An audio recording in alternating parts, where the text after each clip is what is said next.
juste une reconnaissance. Ne bougez surtout pas. Où est-ce que tu vas comme ça, petit bâtard? Oh putain. Fils de pute. Halo semuanya, apa kabar? Semoga tetap sehat ya. Kalian sehat, saya sehat, kita semua sehat. Amin. Ya, kali ini kita akan membahas alur cerita film yang dirilis tahun 2019 lalu yang berjudul The Balkan Line. Sebuah film yang berlatar belakang berakhirnya perang di Bosnia sejak ditandatanganinya perjanjian Dayton pada tahun 95. Namun sayang, 3 tahun kemudian perdamaian ini rupanya tidak berlangsung lama karena terjadi kembali serangkaian konflik yang melibatkan sekelompok pejuang kemerdekaan rakyat Albania yang kala itu didasari keinginan mereka untuk merdeka. Dan untuk menekan aksi para pejuang kemerdekaan ini, tentara PBB ditempatkan di Kosovo. Namun pada tahun 99, tanpa izin Dewan Keamanan PBB dan dengan tujuan untuk segera mengakhiri konflik tersebut, pihak NATO melakukan serangkaian serangan ke arah ini termasuk membombardir kota tersebut. Ya, seperti apakah kelanjutan dari aksi ini? Tanpa berlama-lama, kita langsung saja masuk ke alur ceritanya.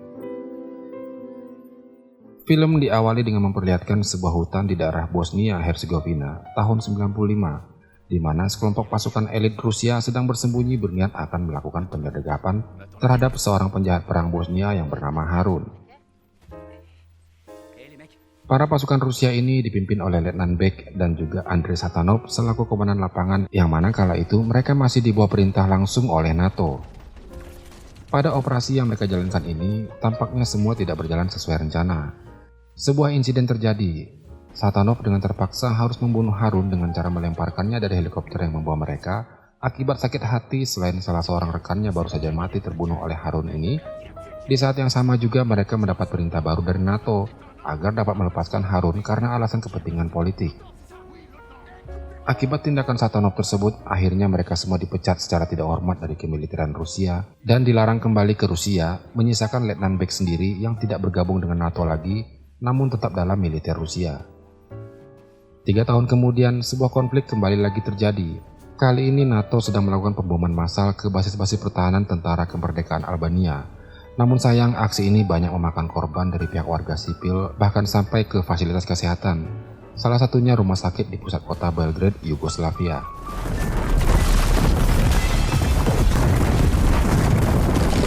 Sementara itu, di sisi lain, Jenderal Sonov sedang melakukan pertemuan rahasia dengan Letnan Bek.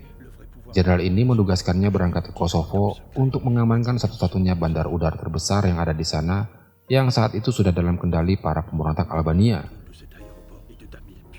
Letnan Bek diharapkan bisa mengisolasi area tersebut terlebih dahulu sebelum tentara Rusia tiba di sana dan mengambil alih bandara tersebut.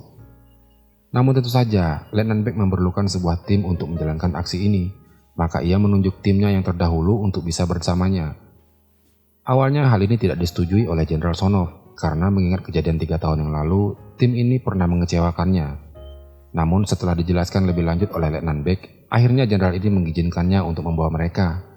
Namun tidak mengikut sertakan Satanov dalam tim tersebut karena dinilai Satanovlah penyebab kegagalan aksi mereka pada waktu itu. Scene film kemudian berpindah ke Satanov yang sedang berada di sebuah rumah seorang pembuat dokumen palsu untuk mengambil beberapa dokumen pesanannya. Tampaknya Satanov sedang ingin melakukan perjalanan kembali ke Rusia dengan cara memalsukan identitasnya. Sayang sekali, siang itu kebetulan polisi setempat datang menggerebek tempat tersebut, sehingga Satanov pun ikut diperiksa. Dan setelah memeriksanya, mereka mendapati bahwa Satanov adalah mantan anggota militer. Dengan memanfaatkan kemampuan yang dimiliki Satanov, komandan polisi ini yang bernama Milik memintanya untuk membantunya melakukan sebuah penyergapan terhadap sekelompok pasukan pemberontak. Dan sebagai imbalannya, komandan Milik akan membantunya mengurus surat-surat yang dibutuhkan agar perjalanan bisa kembali ia lanjutkan. Singkat cerita, tibalah mereka pada sebuah pemukiman warga Serbia, yang mana di sana baru saja terjadi pembantaian warga oleh pemberontak Albania. Dan salah satu keluarga di desa tersebut merupakan masih kerabat dari Vuk, salah seorang polisi anggota komandan Milik. Semua anggota keluarga tersebut tewas dibunuh, menyisakan hanya seorang gadis kecil saja yang berhasil selamat karena bersembunyi di bawah tempat tidur. Melihat ini, Vuk sangat terpukul dan sempat ikut membenci rekan kerjanya, Fadil, karena Fadil masih merupakan keturunan warga Albania. Komandan Milik dan tim kemudian bergegas melanjutkan aksi mereka. Di sebuah area perbukitan berbatu, tampak dari kejauhan beberapa pemberontak Albania sedang menggeledah beberapa warga yang sedang melintas. Fuk yang saat itu sudah geram kepada kelompok ini lantas sudah tidak sabar ingin segera menghabisi mereka. Ia langsung mengendap-endap ke bawah jembatan tersebut tanpa menghiraukan ucapan Fadil yang melarangnya. Dan tanpa ia sadari juga, aksinya tersebut ternyata diketahui oleh seorang sniper dari pihak para pemberontak tersebut dan saat ini sedang membidiknya. Beruntung Satanov segera menyadari dan mengetahui keberadaan sniper ini, sehingga ia bisa melumpuhkannya dan menyelamatkan nyawa Fuk.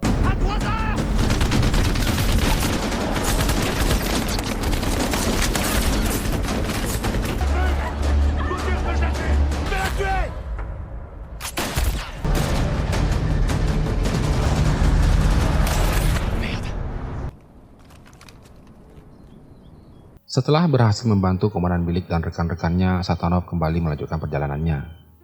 Di sebuah terminal bus, Satanov berkenalan dengan seorang wanita yang bernama Jasna. Ia adalah seorang perawat yang sedang dalam perjalanan juga menuju ke sebuah rumah sakit.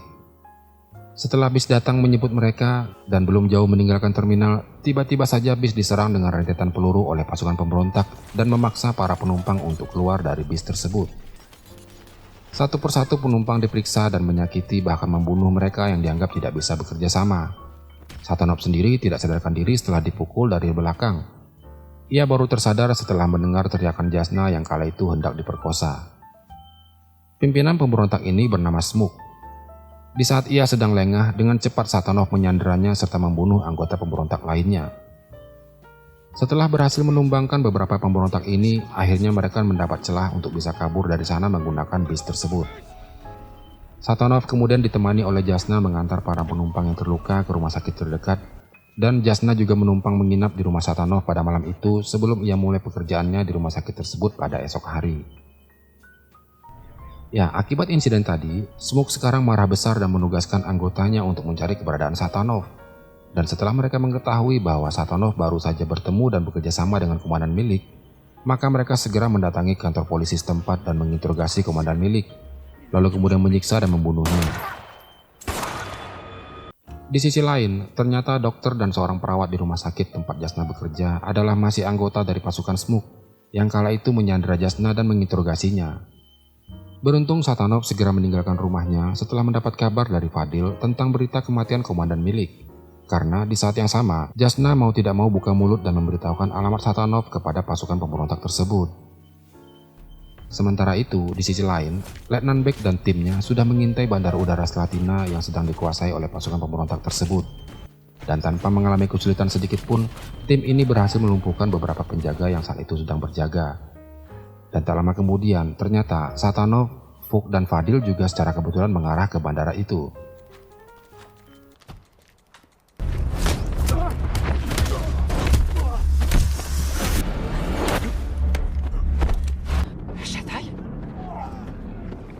Sempat terjadi salah paham antara Fadil, Fuk, dan Slash. Namun untunglah Satanov segera datang sehingga keadaan bisa dikendalikan. Letnan Mac yang mengetahui kedatangan Satanov lantas menyuruh mereka untuk segera pergi. Namun Satanov menolak dan terjadilah perdebatan di antara mereka. Je bougerai pas d'ici tant qu'on n'aura pas avec. Non. Sa patiente. Perdebatan itu segera berhenti karena dari kejauhan terlihat beberapa anak buah Smuk yang datang untuk memeriksa keadaan. Di saat semuanya sudah dalam jangkauan,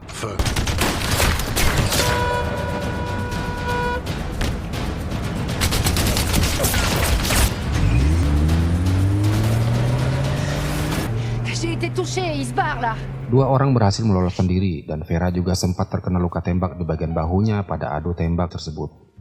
Karena kejadian tersebut, Letnan Mac akhirnya menerima Satanov dan rekan-rekannya untuk bergabung bersama timnya. Lalu kemudian mereka bersama-sama menyisiri area tersebut untuk melihat situasi sekitar. Dan dalam penyisiran ini, mereka menemukan banyak warga Serbia yang sudah dibunuh oleh pasukan pemberontak. Dan terdapat pula Jasna yang ikut berada di situ, namun masih selamat dan sedang bersembunyi. Di sisi lain, anggota pasukan pemberontak yang sempat kabur tadi sekarang sudah tiba di hadapan Smuk yang sedang memburu Satanov di rumahnya dan melaporkan kejadian yang baru saja terjadi di bandara. Kemudian, di perbatasan negara juga para tentara Rusia juga sudah mulai melintas. rasa ragu juga sempat muncul di benak Letnan Mek yang kemudian melaporkan kepada Jenderal Sonov agar operasi dibatalkan saja. Namun Jenderal Sonov menolaknya karena saat ini militer Rusia sudah bergerak menuju ke sana. Lalu tak lama, Vera yang sejak awal sudah ada di posisi jaga, tiba-tiba melihat dari kejauhan seorang anak kecil yang sedang bersepeda mendekati area bandara tersebut.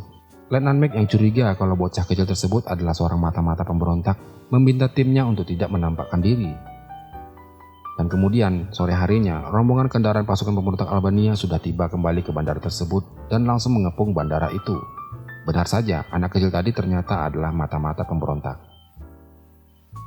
Mereka membagi diri menjadi 2 tim dan saat pasukan ini memasuki bandara, mereka dikejutkan dengan sejumlah ledakan ranjau darat yang sebelumnya sudah ditanam oleh tim pasukan elit ini.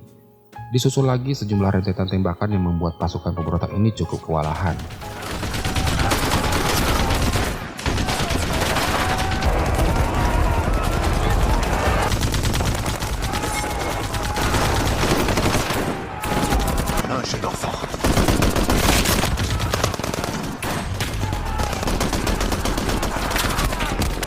Smoke dan pasukannya mau tidak mau merubah arah serangan.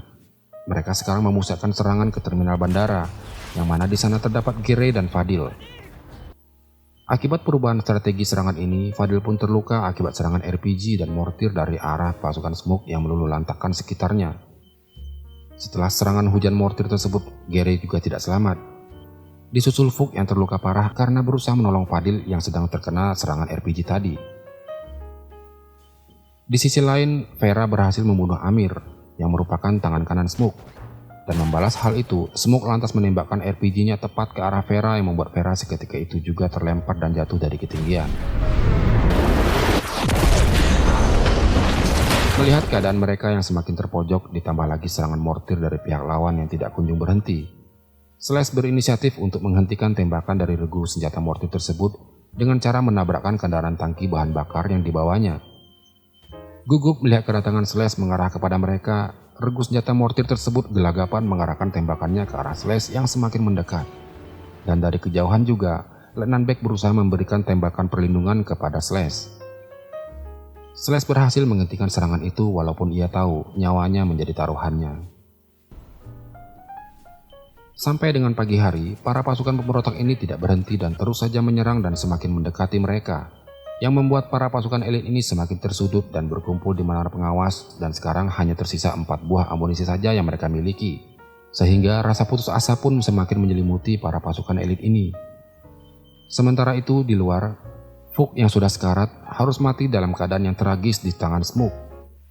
Fadil juga yang sudah sekarat namun disangka sudah mati oleh pasukan pemberontak ini, hanya bisa menyaksikan dan bersedih melihat rekannya diperlakukan seperti itu. Karena tidak ingin tertangkap dalam keadaan hidup, para pasukan elit ini kemudian memutuskan untuk bunuh diri. Vera menawarkan diri untuk jadi yang pertama dan meminta kepada Letnan Beck untuk menembaknya.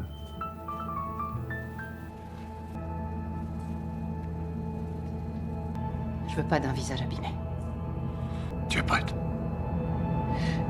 Di saat pistol sudah diarahkan ke Vera, tiba-tiba saja pasukan pemberontak tersebut berlari menjauhi bandara, yang membuat Letnan Beck menghentikan tindakannya. Ternyata dari kejauhan sudah terlihat para pasukan dari Rusia dan sudah mengarah ke bandara tersebut. Smoke yang akan kabur menggunakan sebuah mobil, di saat baru saja ia akan pergi, tiba-tiba Fadil sudah ada di sampingnya dan menghabisinya dengan cara yang sadis juga. Sesaat sebelum tentara Rusia ini tiba, para pasukan elit ini sudah lebih dulu meninggalkan bandara tersebut, di mana sesuai perintah yang mereka terima dari Jenderal Sonov bahwa misi ini adalah misi rahasia dan tidak boleh diketahui oleh militer manapun.